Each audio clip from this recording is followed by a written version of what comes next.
नमस्कार मित्र आणि मैत्रिणींनो. लग्नानंतर होईलच प्रेम या मालिकेच्या पुढील भागामध्ये आपण पाहणार आहोत की आता काव्य आणि सेक्रेटरी बोलत असतात. सेक्रेटरी बोलते, पोट चांगलंच दिसायला लागले हा. तर त्यावरती काव्य बोलते, तुझंही लग्न होईल आणि तुलाही बाळ होईल, त्यावेळी तुझंही पोट असंच दिसेल. पण सेक्रेटरी त्यावर उत्तर देत म्हणते की मी तर रेडीच आहे हो, पण देवाने ना सगळी चांगली मुलं आधीच एंगेज करून ठेवली आणि ती काय मला भेटत नाहीये.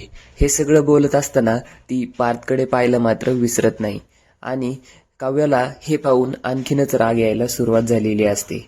पार्थही सेक्रेटरीचं हे बोलणं ऐकून चक्रावून जात असतो आणि इकडे नंदिनी आणि जीवा एकमेकांशी बोलत असतात.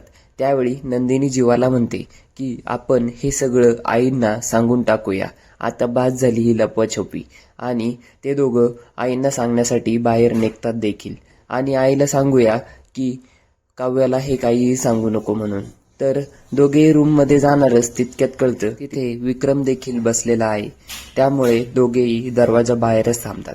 पुढे काय होणार आहे पाहण्यासाठी आपल्या चॅनलला सबस्क्राईब करा आणि व्हिडिओला लाईक करायला विसरू नका. धन्यवाद.